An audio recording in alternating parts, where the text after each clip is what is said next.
예수님께서는 하나님께서 일하시기 때문에 예수님도 일하신다 하셨습니다.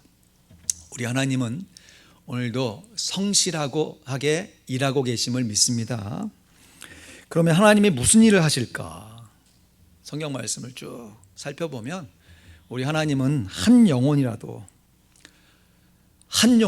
더 예수님을 믿게 되어서 그로 말미암아 하나님의 자녀가 되어 그리스도의 장성한 분량에 이르도록 예수 믿는 사람들이 성령으로 충만할 수 있도록 오늘도 일하고 계십니다. 그러므로 성도들에게 있어서 성령의 충만은 선택사항이 아니라 필수 조건입니다. 성령으로 충만해야 우리가 그리스도의 장성한 분량에 이르기까지 하나님의 자녀로서 성장과 성숙을 할 수 있는 것이에요. 그런데 성령의 충만이 전적으로 하나님 주신 믿음으로 말미암아 이루어지기 때문에 이것이 사람의 노력과 행위가 아니라 하나님의 주권과 섭리예요. 참 성령 충만한 것 한 가지만 봐도 하나님의 뜻이 얼마나 오묘한지, 그 하나님의 그 측량할 수 없는 높은 뜻이 얼마나 대단한지 우리가 조금씩 알아가는 것입니다. 왜냐하면 전적으로 다 하나님의 주권과 섭리인데 그것이 우리의 편에서 보면 겸손하게 성령을 의지하려고 하는 우리의 순종함으로 나타나게 되는 것이에요. 그러니까 하나님의 주권 100%에 우리의 순종 100%가 어우러진 것이 성령의 충만인 것이에요. 이것은 예수님의 성육신의 신비와 같습니다. 여러분, 예수님이 신성 50%, 인성 50%가 합쳐져서 신인성 100%인 신인 괴수가 된 게 아니에요. 예수님은 100% 하나님이시자 100% 사람이신, 참 우리의 머리로서는 이해할 수 없는 신비로운 존재인 것이에요. 그런데 따지고 보면 우리의 존재도 그렇습니다. 우리가 동물과 다른 게 무엇입니까? 사람에게는 하나님의 생기인 영혼이 있잖아요. 여러분, 사람의 존재가 영혼 50%, 육체 50%가 합쳐진 어정쩡한 존재가 아니에요. 우리는 100% 완벽한 영적인 존재이고 또 100% 완전한 육적인 존재입니다. 그래서 영혼과 육체가 어떻게 유기적으로 조합해서 우리의 인생, 우리가 하나님을 바라보며 살아가는지 우리의 이성으로는 이해가 안 거예요. 그럼에도 우리의 삶 속에서 경험하잖아요. 사람이 떡으로만 살 수 없다. 그 말씀은 떡이 필요 없다는 얘기가 아니죠. 우리의 육체를 위해서 일정한 음식을 먹어야죠.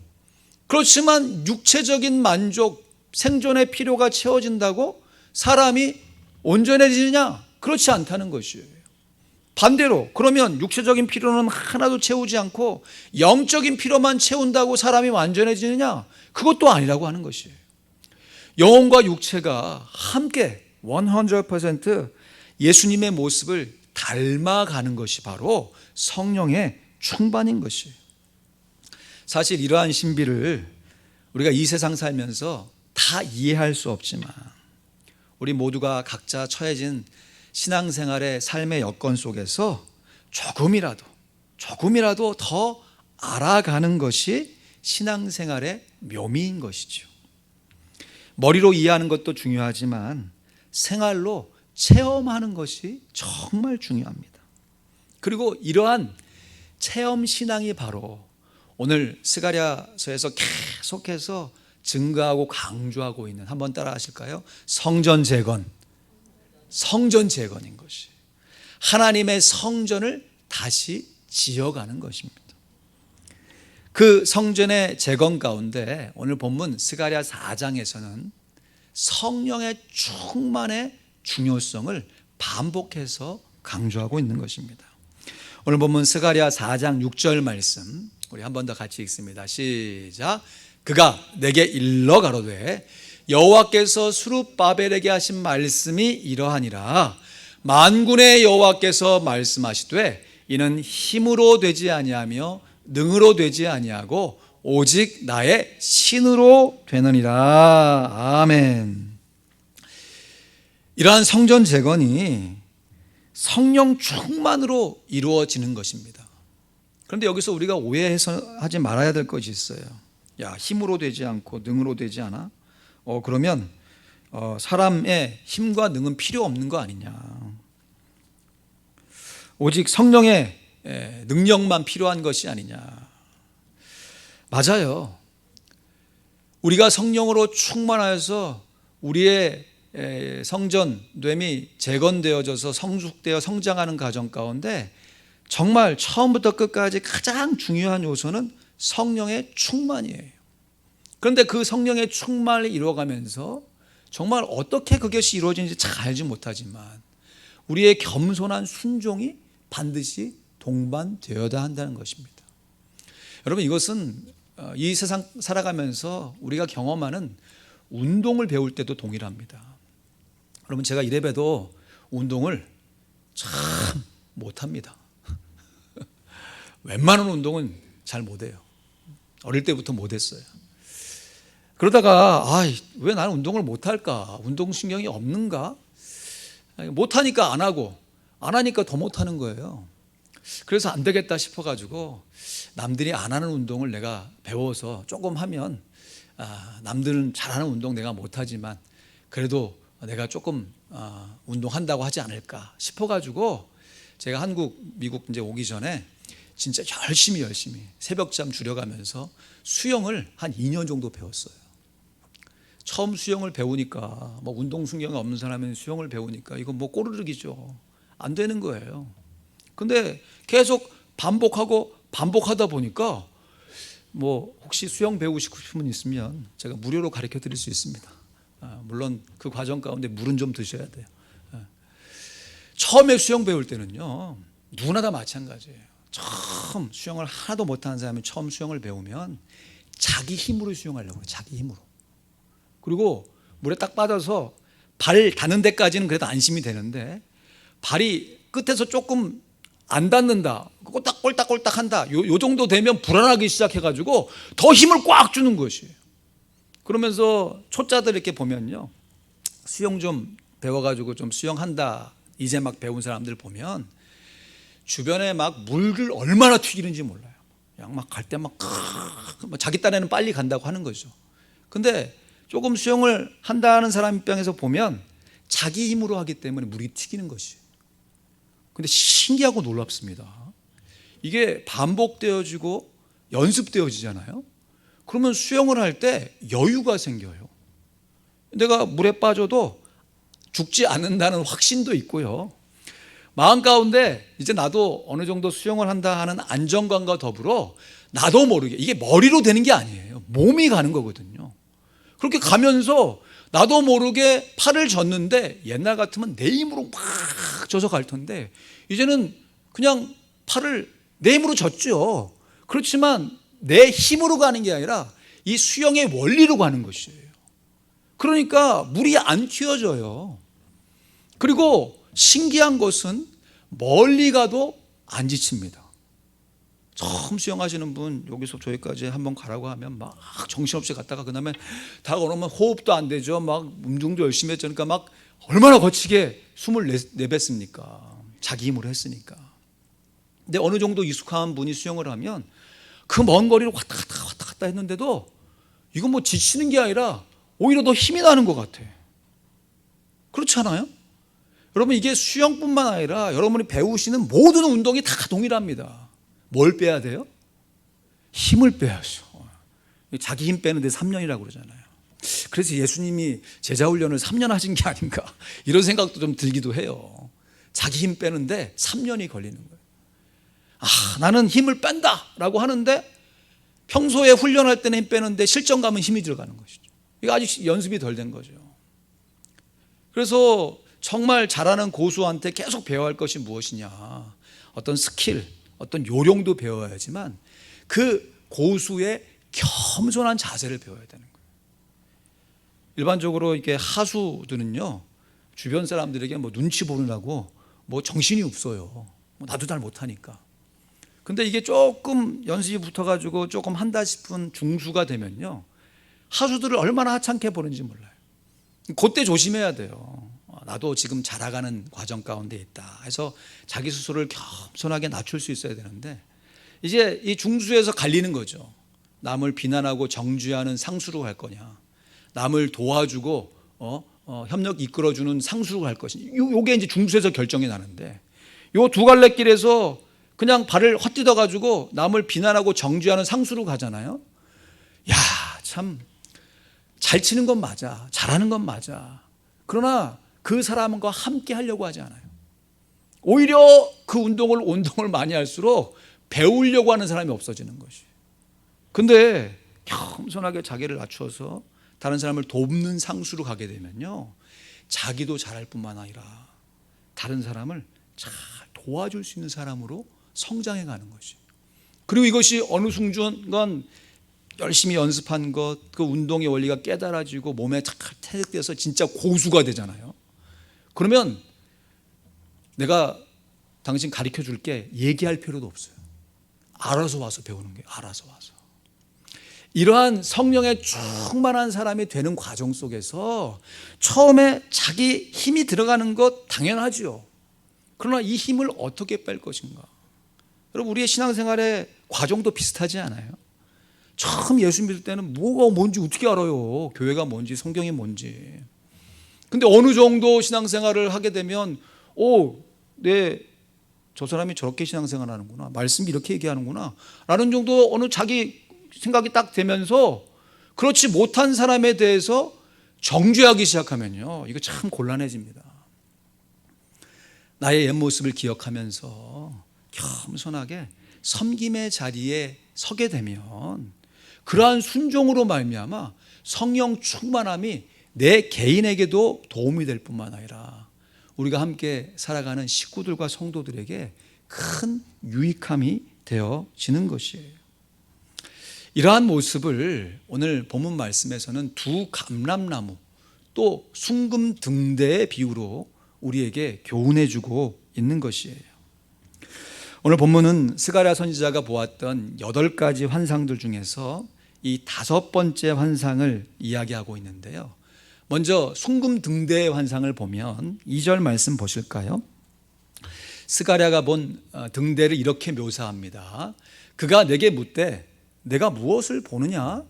내가 대답하되 내가 보니 순금 등대가 있는데 그 꼭대기에 주발 같은 것이 있고 또 그 등대에 7 등잔이 있으며 그 등대 꼭대기 등잔에는 7 관이 있고 했습니다. 여러분, 지금 묘사된 이 순금 등대가 마치 이 성막 안에 그 성소를 환히 밝혀주었던 등잔대와 같은 모습으로 묘사되고 있습니다. 여러분, 성막에 이 성소와 지성소가 있잖아요, 그죠? 그 지성소와 성소를 가르는 그 휘장, 그 정면에 딱 제가 볼 때 여기가 성소고 저 뒤쪽이 지성소라고 보면 그 성소에 딱 들어가서 지성소에 들어가는 휘장 그 문 앞에 분향단이라는 것이 있습니다. 분향단. 그러니까 분향이라는 것은 향을 피운다는 거죠. 이것은 요한계시록과 히브리서에는 성도들의 기도로 묘사가 돼요. 그러니까 성소 안에 반드시 있어야 할 기명 가운데 첫 번째 보이는 것이 분향단인 것이. 분향단. 이게 뭐라고요?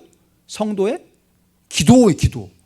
여러분, 우리가 하나님의 성전으로 기능을 잘 하려면 분향단, 근데 이 분향단이 365일 한 번도 꺼진 일이 없어요. 계속해서 향을 피는 것이. 그래서 우리가 성령 안에서 무시로 기도해야 하는 것이죠. 그리고 그 분향단에서 계속 정면향을 볼 때 그 오른편에 진설병이라는 것이 있습니다. 그러니까 제사장들이 이 무교병으로 떡을 만들어 가지고 일주일에 한 번씩 떡을 진설해요. 이렇게 앞에다가 상에다가 펼쳐 놓는다고요.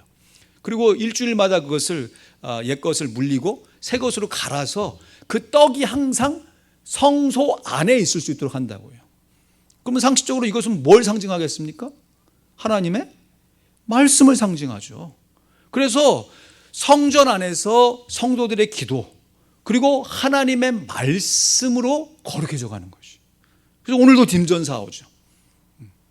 하나님의 말씀과 기도로 거룩하여짐이니라. 그런데 정면에는 분향단이 있고 오른편에는 진설병이 있는데 그 왼편에 뭐가 있냐? 오늘 묘사된 등잔이 있는 거예요. 등잔, 순금 등잔이 있는 것이. 이 등잔을 만들 때 이 당시에는 주물기술이 아직 발달되지 않아가지고 이 대장장이들이 이 쳐서 손으로 망치로 쳐가지고 이 등잔대를 만들었어요. 대단하죠. 겉모습만 아니라 그 등잔대에 기름이 흘러가지고 그 꼭대기에 7 등잔이 불을 밝힐 수 있도록 만들었다고요. 대단한 솜씨예요. 그리고 금 한 덩어리를 가지고 쳐서 만든 것이에요. 엄청난 보물이죠. 그 등잔이 하는 일이 무엇이냐? 여러분, 이 성소가 이 3가지 겹으로 된 가죽으로 둘러 엎어진 공간이에요. 그래서 문을 제끼기 전에는 그 안엔 깜깜합니다. 깜깜해. 근데 그 깜깜한 그 공간을 환하게 밝혀주는 빛이 등잔인 것이에요. 그러니까 제사장들이 가서 분향을 하고 진설을 할 때 뭐의 도움을 받는 것이에요? 등잔의 빛을 받는 것이에요. 여러분, 이건 뭘 상징하겠습니까? 성령의 조명하심을 상징하는 것이죠. 여러분, 그래서 성도가 성령의 충만함 없이 기도하면 기도가 맹숭맹숭해요. 성령의 충만함 없이 말씀 보면요, 이게 도대체 무슨 말 하는지 이해가 되질 않아요. 근데 정말 신기하고 놀랍습니다. 왜 그렇게 되는지. 우리가 성령으로 충만해서 기도하면요, 기도에 줄기가 잡힙니다. 경험하셨죠? 우리가 성령으로 충만해가지고 말씀을 보면 이 말씀이 서로 연결이 돼요. 그리고 이게 다른 사람을 위한 말씀이 아니라 나를 위한 하나님의 말씀인 것이 느껴져 옵니다. 그러니까 감동과 감격이 일어나는 것이죠. 그리고 결론은 우리가 하나님의 말씀과 기도로 거룩해지는데 거기에 가로 열고 성령의 충만함으로 거룩해져 가는 것이. 성령의 충만함 없이 하는 신앙생활은 신앙의 초짜들, 초보들이 자기 힘으로 신앙생활을 하려고 하는 과정과 비슷한 것이에요. 그렇다고 그 과정이 필요 없는 과정이나 쓸데없는 과정은 아니죠. 누구나 그 과정을 지나가야, 아니 안 하던 거를 새로 하는데 처음에 자기 힘이 왜 안 들어가겠냐고요. 근데 문제는 그것을 지각하고, 내가 내 힘으로 신앙생활 하는 게 아니지, 내가 성령의 능력으로 신앙생활 해야지 하면서 계속해서 자기 스스로를 성령의 충만함으로 채우면서 신앙생활을 해야 되는데, 신앙생활의 연수와 시간은 계속해서 지나가고 쌓여가는데 여전히 처음 신앙생활을 할 때 그 자기 힘으로 하던 그 버릇대로 끝까지 고수한다면 이거는 어린애가 넘어지고 어린애가 투정 부리는 거야 애교로 받을 수 있죠. 근데 다 장성한 어른이 투정 부리고 서로 시기하고 분쟁하고 자기 마음에 안 든다고 내팽개치는 모습을 어디까지 받아주냐고요. 여러분, 우리의 삶 가운데 성령으로 충만해주는 것은, 또 다른 비유를 말씀드리면 지난 시간에 말씀드린 것처럼 옷을 갈아입는 건데, 오늘은 세차하는 비유로 좀 말씀드리고 싶어요. 세차. 여러분, 조지아에 살면서 세차 자주 하십니까? 자주 하시는 분 계세요? 저는 아주 이따금씩 한 번씩 하는데, 비도 이렇게 적절하게 갑자기 쫙 내려주면 아유 돈 굳었다 싶기도 하고. 근데 비가 그렇게 세차게 와서 한번 쫙 씻겨 내려가면 차가 좀 깨끗해지는 것 같은데, 세차를 한 것만치 깨끗해지진 않죠, 그죠? 그리고 조금 버티면서 좀 있다가 보면 금세 또 이게 덕지덕지 뭐가 와서 앉기도 하고 뭐 이렇게 좀 지저분해지잖아요. 그러면 이제 제 성격상 참다가 저도 견디지 못할 정도가 되면 세차장에 간다고요. 그러면 세차를 탁 하면, 솔직히 세차 제가 한 게 아니잖아요. 물론 돈 내고 했지만 세차장의 기계와 거기 일하시는 분들이 정말 야 척척척척 하니까 그 짧은 시간에 뭐 제법 덩치가 있는 차가 깨끗해지고 딱 나오잖아요. 그러면 솔직히 세차하면서 내가 한 일은 아무것도 없고 돈만 냈는데 뭐 그 돈을 벌기 위해서 내가 일한 건 있지만 하여튼 그 세차 자체를 위해서 내가 한 일은 거의 없어 보이는데 세차를 탁 타고 나가면서 딱 주변을 바라보면서 참 이런 이상한 마음이 가끔 들어요. 예전에 세차하기 전에 저처럼 이렇게 좀 더러운 차들이 전에는 안 보였었는데 세차한 직후에는 왜 이렇게 잘 보이는지. 그러면서 이제 주변에 아는 지인이나 이제 아내가 있으면 저 차 좀 보라고 세차도 안 하고 돌아다닌다고. 지금 금방 자기 세차했다고. 그렇게 이제 마음이 확 바뀌는 거죠. 뭐 농담으로 얘기할 수 있겠지만 그게 진짜 삶의 태도라면 얼마나 한심한 사람이 되는 것입니까?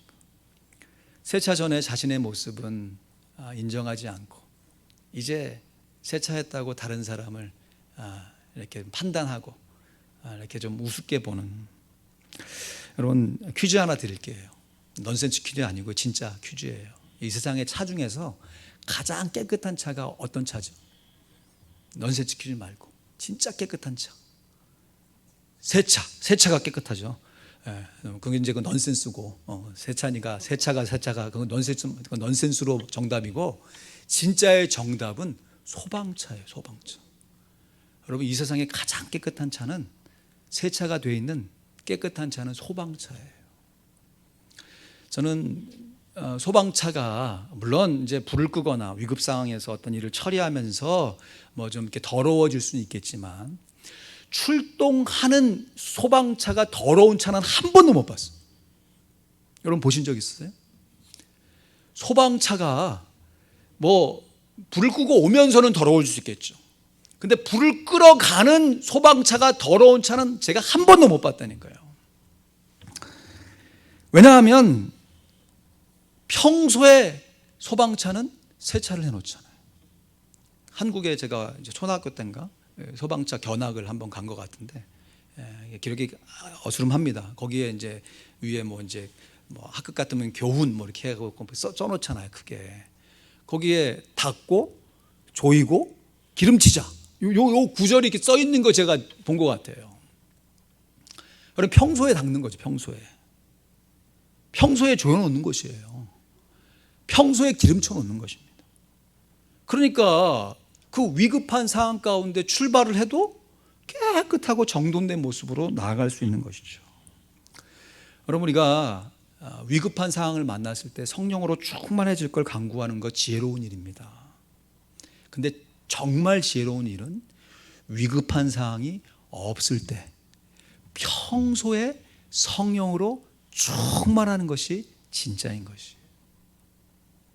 그러면 하나님 입장에서 성령의 충만함을 주기 위해서 계속 위급한 일을 줄 수밖에 없잖아요. 병도 걸리게 하고 자녀도 아프게 하고 새 삶을 힘들게도 하고 그때 미련한 사람은 아유 하나님 나에게 왜 이러한 어려움을 줬어야 하고 성령 충만은커녕 하나님과 더 멀어지는 사람은 진짜 어리석은 사람이고 그래도 지혜로운 사람은 이 상황 가운데 하나님이 나를 하나님께로 돌아오라 하는 사인으로 알고 성령으로 충만하기 위해서 말씀과 기도를 새롭게 시작하는 사람이죠. 그런데 더 지혜롭고 성숙한 사람은 그런 삶의 위기가 있기 전에 한마디로 평소에 성령의 충만을 간구하는 사람이라는 것이에요. 우리가 비상시에도 성령으로 충만해야 하지만 일상생활에서 성령으로 충만해야 합니다. 제가 이러한 마음을 갖고 있는데 이것도 근래 뉴스를 봤는데 여러분 우리 미국에서 태어난 여자아이예요. 이제 한 18살 정도밖에 안 된 고등학생인데요. 뉴스에 토픽으로 나왔어. 기사 제목이 그래요. 미국 최연소 히말라야 정상을 정복한 고등학생 해서 나왔어요. 그리고 유튜브에서 딱 나와보니까 진짜 고등학생이에요. 애가 어려요. 아주 그냥 발랄하게 건강하게 생긴 귀여운 여학생이에요. 그 삶을 쭉 조명해 주는데 뭐 아주 어렸을 때부터 아버지가 이제 등산을 좋아해서 산을 이렇게 타고 다니다가 조금 이제 거친 산들, 일반 사람들이 잘 안 가는 높은 산들을 정복하기 시작한 것이. 미국의 산들은 다 정복한 것이. 그러고 나서 이제 히말라야 정상을 거의 3주에 거쳐 가지고 올라간 거예요. 여러분, 이 등산이 어려운 게 날씨 맑을 때 올라갔다 내려오는 거 누구나 못 하겠냐고요. 근데 3주라는 시간 안에 이 날씨의 변화가 얼마나 무쌍한지 예측이 안 되는 거거든요. 그러니까 그 모든 것을 다 만반에 준비해서 올라가도 실패하게 될 가능성이 큰 거죠. 그리고 그 히말라야 정상을 탁 정복하고 나니까 이 여자아이가 막 기뻐가지고 나의 꿈은 북극과 남극도 가보는 것이고, 뭐 제가 듣기에는 무슨 뭐 산봉우리 이름 기억도 못 하겠어. 뭐 무슨 산봉우리 어디 뭐 가겠다고 하면서 그거를 그냥 딱 멋있게 표로 딱 이렇게 해가지고 내 꿈은 이거다라는 아주 구체적인 목표를 딱 제시하더라고. 그러면 더 대단한 거, 그것을 지금 반 이상 이루었대요 벌써. 그런데 그러면서 이제 다른 뉴스로 딱 전환이 되는데 그 앵커가 던진 한마디가 제 마음 가운데 큰 울림이 되었어요. 그 앵커가 그 기사를 이렇게 마무리하면서 뭐라고 얘기했냐면, 이제 이 학생에게 남은 곧 정복해야 할 정상은 대학 입시입니다 하고 딴 걸로 넘어가더라고요. 고등학생이니까 대학교 가야 될 거 아니에요. 물론 안 가고 전문 사장님이 될 수도 있겠지만 일상적인 삶도 잘 살면서 일반 사람들이 상상하기 어려운 그 특별한 삶도 잘 살아라고 하는 아주 위트가 섞인 너무 멋있는 권면을 해주더라고요. 하면서 야, 이거다. 여러분, 우리가 특별한 경우에 따라서 예수님과 함께 변화산에 올라서 예수님이 진짜 하늘의 천상에 있는 100% 하나님이신 그 모습을 바라보면서 감격하는 순간이 필요해요. 그렇지만 그 엑스타시와 같은 황홀경을 우리의 일평생 동안 계속해서 누리는 것은 불가능합니다. 또 그렇게 해서도 안 되는 것이에요. 예수님 말씀하시잖아요. 변화산에 있으면 제자들이 여기가 있는 게 좋다. 물론 있는 게 좋죠. 그렇지만 이제는 내려가서 예수님의 제자로 예수님을 증거하는 삶을 살아야 되는 거 아니겠어요? 여러분, 산속에서 혼자 지내면서 경건 생활하는 것도 일시적으로는 귀할 수 있지만 삶 속에서 예수님의 제자로 성령에 충만하여 복음을 증거해야 하지 않겠습니까? 여러분, 이러한 일들이 이제 두 번째 환상으로 연결되면서 하나님께서 기름 발리운 자, 다시 말해 성령의 기름으로 충만한 두 사람을 증거해 주고 있습니다. 이것은 이제 스가랴 3장의 대제사장인 여호수아와 스가랴 4장에 기록된 그 당시 지도자인 스룹바벨을 1차적으로 상징하는 말씀이에요. 그런데 이렇게 스룹바벨과 여호수아가 건축하게 될 이 성전이, 재건된 성전이 솔로몬이, 다윗이 수년에 걸쳐서 준비해 놓은 그 재료를 가지고 그 이스라엘 이 가장 부국강병할 때 지었던 성전에 비교해 보면 초라하기 그지없는 것이죠.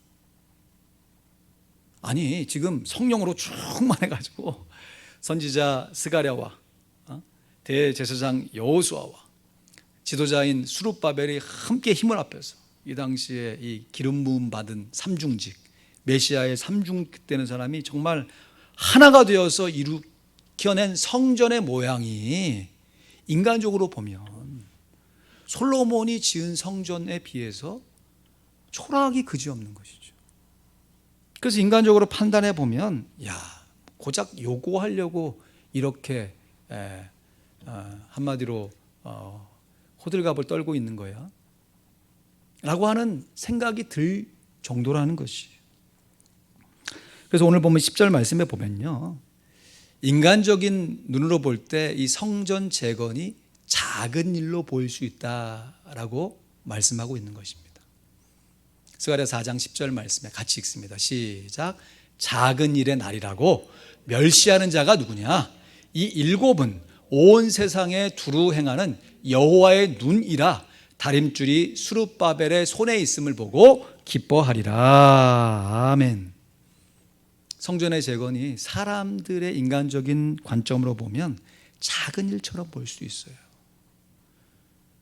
여러분, 우리가 어떤 백화점을 짓고 뭐 어떤 거대한 건물을 짓는 거하고 우리 교회가 지금 규모로 성전을 건축한 일을 인간적으로 비교하면 공사 규모나 비용이 뭐 비교가 되지 않죠.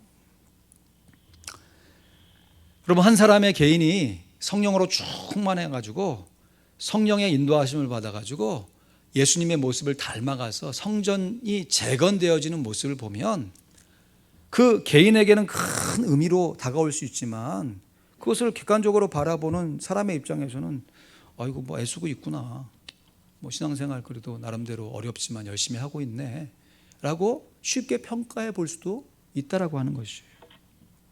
하지만 하나님께서는 절대로 인간적인 눈에서 작은 일처럼 보인다, 그래서 작은 일의 날이라고 이것을 멸시하지 말아야 한다는 것이, 오히려 일곱 눈으로 상징되는 여호와의 눈, 여호와 이레, 성령의 능력으로 기뻐할 것을 명령하고 있는 것이죠. 계속 반복해서 강조하고 있지만 구약에서의 개념의 성전은 건물이었어요. 그래서 제단과 성막과 성소가 이 성전, 이 건물로 나타났다고요. 이것이 예수님으로 말미암아 예수 성전, 하나님의 그 처소의 주인공이신 예수님이 인간의 육신의 모양을 입고 오심으로 정말 풀 수 없는 신비죠. 이 신비로움으로 건물 성전이 예수 성전으로 바뀌어진 것이에요. 그리고 더 놀라운 것은 그렇게 성육하신 예수님으로 말미암아 세워진 예수 성전이 이제는 성령님의 강림하심으로 말미암아 성도 성전이 되어진 것입니다. 그래서 내 자신이 성전인 것이에요. 내 자신이라고 할 때는 영혼과 육체가 절묘하게 어우러진, 다 풀어질 수 없는 신비로운 존재로 예수님을 닮아감으로 성전되어지는 것이에요. 이렇게 성도 성전이 된 우리들이 성령의 충만함을 받아서 말씀과 기도로 예수님을 닮아 거룩해져 가는 일이 예수 안 믿는 사람 입장에서 보면 작은 일처럼 보일 수 있다니까요. 야, 너 그 미국 가서 목회하고 미국 가서 신앙생활 한다면서 지금 어떻게 하고 있냐? 라고 예수 안 믿는 사람들은 평가해 볼 수 있다는 것이에요. 그 규모, 그 과정, 모습 보면서 야, 그 모습이 진짜 하나님 약속하신 그 모습이야? 라고 의문표를 찍을 수도 있다는 것이에요. 그러나 하나님 지금 분명하게 말씀하십니다. 한 개인의 성도가, 그 성도들이 모인 교회가 하나님의 성전으로 성장해서 성숙해져가는 과정은요, 하나님 보시기에 지극히 큰 일이고 하나님이 기뻐하시는 일입니다. 그러니까 우리가 이거에 대한 영적인 자만심이 아니라 영적인 자부심을 가지고 내가 오늘도 성령으로 충만하리라, 내일도 주 안에서 성령으로 충만하리라 하는 다짐과 각오를 우리의 일상생활 가운데 펼쳐나가는 것이죠. 이러한 일을 실제로 감당했던 대제사장과 이 지도자인 여호수아와 스룹바벨을 오늘 본문에는 두 감람나무로 비유를 합니다. 오늘 본문 11절 14절 말씀에 보면 내가 그에게 물어 가로되 등대 좌우의 두 감람나무는 무슨 뜻이니까? 이 뜻에 대해서 전반부에도 모른다고 얘기하고 그것이 뭔지 알려나 주다가 이 4장 말미에 와서 이 14절에 이렇게 얘기하잖아요. 가로되 이는 기름 발리운 자 둘이니 온 세상의 주 앞에 모셔 섰는 자니라 하더라. 지금 이 포로에서 돌아온 이스라엘 백성들이 대제사장 여호수아와 지도자인 스룹바벨과 선지자 스가랴가 함께 이 기름 부음 받은 이 메시아의 삼중직의 직을 갖고 있는 사람이 함께 협력하여 세워지게 되어지잖아요. 그 세워진 성전의 주인공들이 바로 두 감람나무인 것이. 이것을 요한계시록에서는 두 증인으로 소개를 하는데요. 이것이 여러 가지 해석이 가능합니다. 그렇지만 구약 성경 가운데 하나님의 선지자 역할을 했던 엘리야와 하나님의 대행자 역할을 했던 모세로 일반적으로 해석을 해요. 근데 이것이 그냥 스룹바벨이나 여호수아나 모세나 또 엘리야 이렇게 나하고 상관없는 위대한 신화의 큰 인물로도 얼마든지 해석이 가능하지만 이것이 개인 성전, 성도 성전으로 적용이 되어지면요, 여기서 기름 부음 받은 감람나무가 누가 되어야겠습니까? 네? 자신이 되어야 되는 거죠.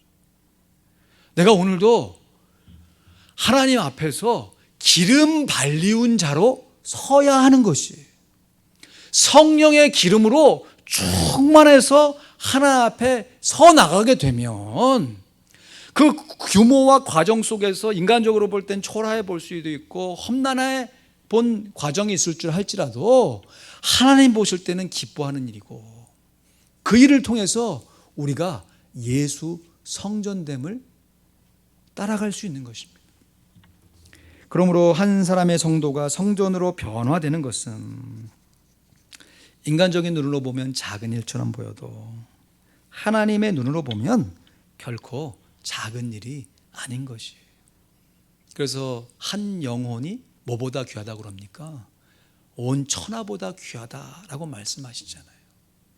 여러분, 한 영혼이 예수 믿고 거듭나는 것도 귀하지만 거듭난 한 영혼이 성전됨을 회복하며 이 땅 가운데 하나님의 성전으로 지어져 가는 일은 엄청나게 귀한 일이에요.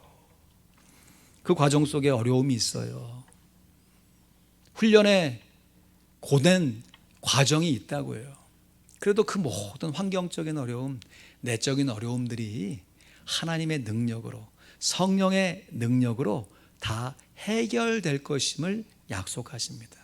마지막으로 오늘 본문 7절 말씀, 우리 주신 약속의 말씀으로 받기를 원합니다. 같이 읽습니다. 시작. 큰 산아, 내가 무엇이냐? 내가 스룹바벨 앞에서 평지가 되리라.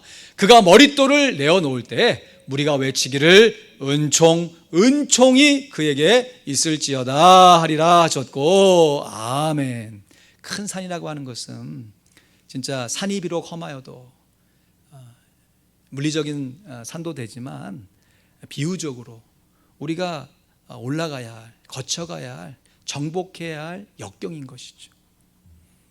여러분, 멀리서 보면 다 희극이지만 가까이서 보면 다 비극이라고 했던 누군가의 말처럼 남들이 성령 충만하는 것은 쉬워 보여도 내가 성령 충만하는 거 말처럼 쉬운 일 아니거든요.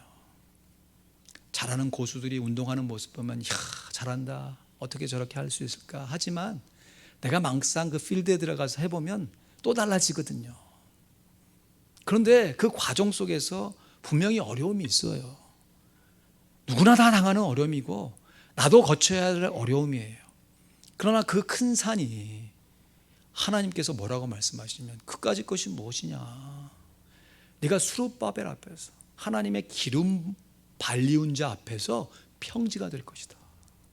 우리가 성령으로 충만하면 우리가 당하는 고난과 역경이 하나님을 우리의 삶 속에서 체험으로 알아가는 변장된 축복이 됨을 믿습니다. 이러한 일들을 마음 가운데 새기시고 오늘도 존재론적으로 죄덩어리인 우리의 모습 정말 이해하기가 어렵죠. 그럼에도 우리의 모습 속에서 거룩하리라, 하나님이 거룩하니 너희도 거룩해야 한다 말씀하시면서 말씀과 기도를 통하여서 성령의 종용하심으로 충만하심으로 우리를 인도하시는 그 하나님의 은총, 은혜가 있기에 오늘도 우리의 옛사람을 벗어버리고 주님의 새 성품을 닮아갈 수 있습니다. 말씀을 맺습니다. 성령의 기름 부음, 닦고 조이고 기름치자. 평소에 닦고 평소에 조이고 평소에 기름을 쳐서 분명 내가 살아가는 것 같고 내 힘으로 살아가는 것 같은데 내 힘을 다 빼고 성령의 인도하심 따라 말씀의 원리, 기도의 원리, 성령의 충만함으로 하나님 앞에 한 걸음씩 한 걸음씩 나아갈 수 있기를 우리 구주 예수 그리스도의 이름으로 간절히 축원드립니다. 아멘. 한번 기도하겠습니다.